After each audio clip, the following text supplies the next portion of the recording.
Hi, welcome back. I'm still taken by Sonia's talk, and if you're just joining and you missed it, we will do some post-production on it and get that out in the world as soon as possible, because the narrative that she has is not only inspiring, but it's very actionable. And I really like, in recent discussions I've had, not only with Sonia, but Jeremy Tillman,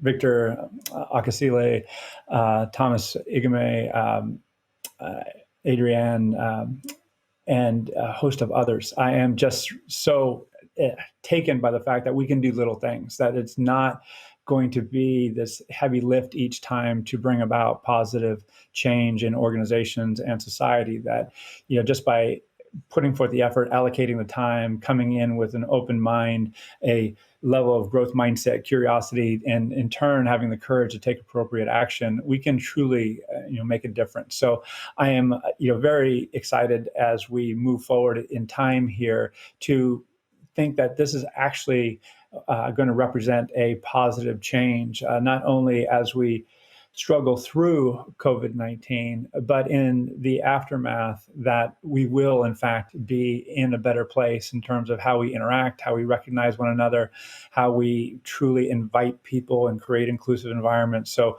I am excited. I'm also recognizing that there is significant work to be done. So that's what I'm going to talk about here over the next 15, 20 minutes.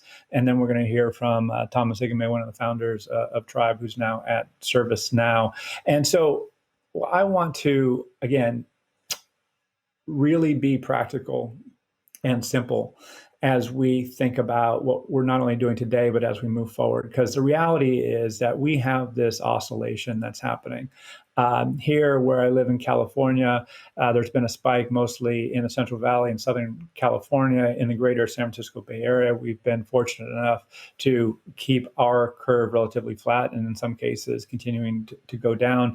I mean, knock on wood, because this virus is obviously very serious. It's that, for me to say, as an analyst, to say it's unpredictable would be disingenuous, because there are a great level of predictions and learnings that we've had over the last several months, and those learnings need to be appreciated. That being said, human behavior is less predictable. So as we go into the 4th of July weekend, hopefully we're not going to have a bunch of spikes, not only here where I live, but where you live as well. So we have to have this level of discipline. What that means for organizations is that we're going to have this ebb and flow, these openings and closings, and we have to recognize that, and we have to build for that. We have to create systems and processes that are going to accommodate this oscillation. As much as we would like to be in this current state, go through this muddling, and end in a static future state and say, okay, this is the way it is. That wasn't very fun. That's not going to be the case. The reality is that some people are going to come back to work. If there's a spike in their geography, then they'll probably have to go back to remote work. Are there going to be solutions that are going to accommodate that flexibility? And are we asking people what would work best for them? And even beyond that, are we being creative and looking at leading practices and generating innovative ideas about what would be different, yet immensely appropriate given this new world that we're entering? And let me speak to that with regards to remote work real quick. Remote work the mindset is work from home. And that's where many people have been living, obviously, for the past few months, and they're trying to make the best of it with kids running behind them and other constraints on their time and distractions. So is it going to be the case where organizations are going to create satellite offices that are in certain geographic regions so the commute time can be significantly less? There can control for social distancing and a lot of other variables, yet that's not going to a centralized headquarters. Now, that was experimented. That was not thought of very highly here in the San Francisco Bay Area and elsewhere. The thinking was we had to bring everybody together, create a culture, and the value of culture has been well established. That being said, Sonia and I just talked about the challenges and opportunities of creating culture in these remote environments and dealing with that reality yes, it's a struggle, but it's also a great opportunity. So do we have the fortitude and creativity, and can we apply data to craft these new solutions? I would contend yes. And the final thing I'll say about this before we take a short break, and you'll hear about this time and time again from me, not only today, but in the weeks ahead, is who should be making these decisions around remote work, how we're addressing Black Lives Matter, how we're creating a more just, equitable workforce.